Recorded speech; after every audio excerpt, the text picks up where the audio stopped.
Hi, everyone, and welcome to an educator-centered on the road edition, I think, of Words, Images, and Worlds. Delighted on this episode to be talking with author and educator Cris Tovani. May I call you Chris? Is that okay? Oh, yes, please. All right, all right. Well, Chris, thank you for joining. And as I was saying before I hit record, I have assigned your books as part of the classes that I've taught for pre-service teachers before. One of those being I read it, but I don't get it, which has wonderful materials in the back, as well as a question that I get all the time. Why do I have to read this? Why do I have to read this? That's such a great title and so on point. Well, thank you. I appreciate you using them.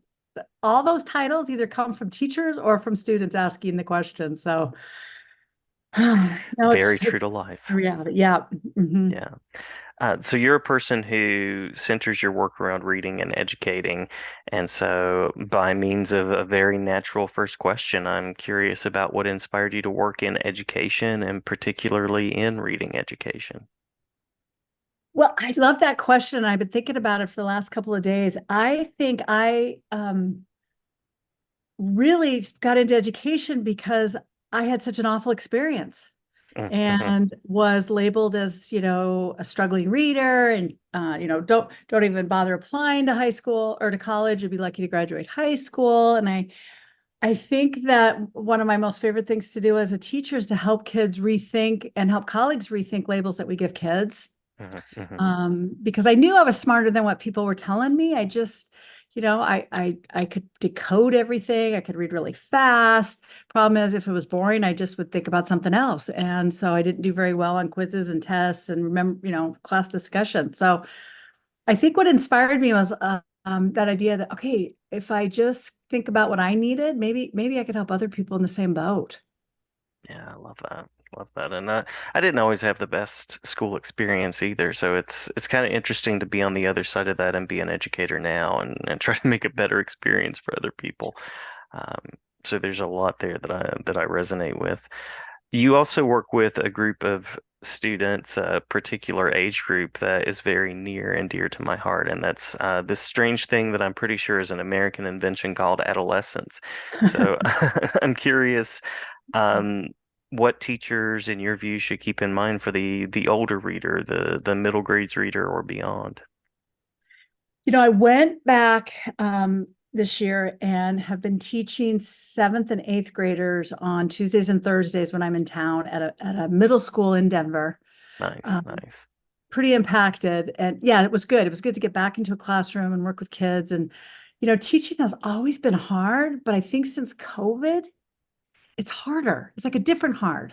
Hmm. Hmm. Um, and I think especially with the older kids, it's a lot easier for them to just disengage Yeah. and to put on this mask of anger or this mask of apathy. And I think that what keeps me coming back every day and getting out of bed in the morning is thinking that okay, everybody wants to be successful, and that mask is a protection. Like what can I do to help them take off that mask? So I've been thinking a lot about how grades are so transactional.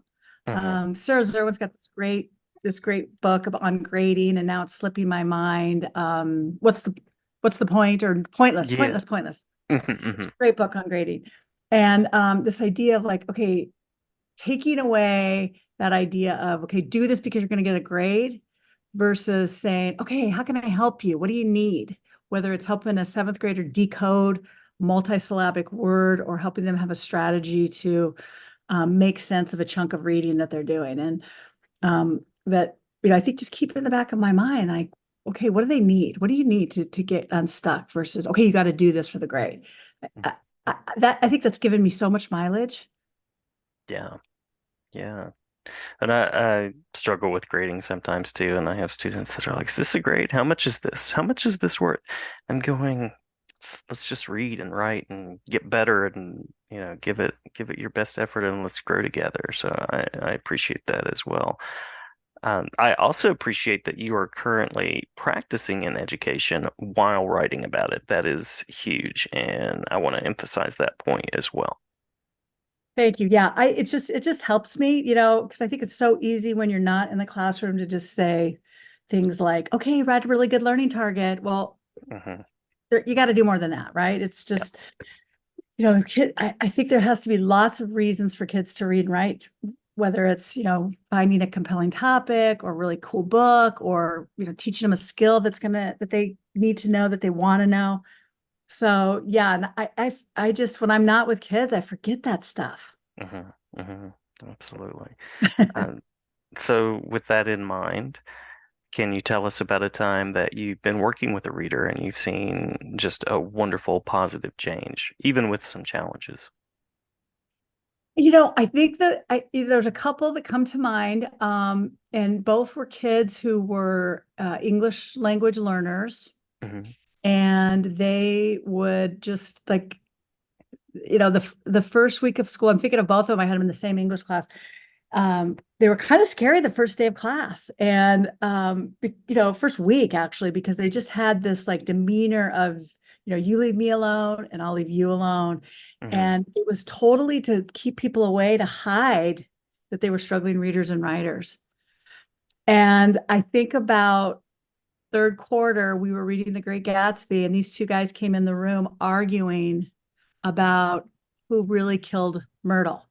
Was Hmm. it Hmm. Daisy or was it Gatsby? And they were arguing about it. And they came in and they're like, Tovani, like, well, okay, Muhammad thinks this and Ugo thinks this. What's the right answer? And it was just that moment of them be confident, right? That they could make sense of text. And it really wasn't about doing a literary analysis, but that idea of like, you know what, I'm smart enough that I can get the hard stuff too. So I Hmm. think, Ugo and Mohammed and Fernando, both those three guys just really stick in my mind, of just that confidence that once they knew what to do when decoding didn't work, they flourished. Yeah. And I fear that we're going to get back into that No Child Left Behind with the National Reading Panel. And yes, we got to teach kids how to decode and have fluency. I get that, but Hmm.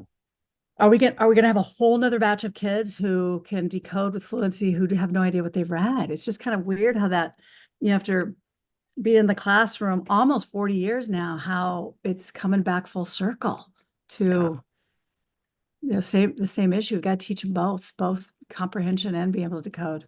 Yeah. Yeah. We can't leave the meaning behind either. No, because why read? If you're not gonna get any meaning out of it, Hmm. then why bother? Yeah. Yeah. Absolutely. Well, one final question. I promised you I wouldn't keep you, and we can, of course, hit anything that we've missed. And that is the final question is, what questions are you currently circling around, and where can readers and listeners learn more about your work? Well, thank you. I'm just kind of think I'm thrown off a little bit because I had three books that I wanted to share that are nothing that I haven't written, but that have been inspiring me lately to get back in.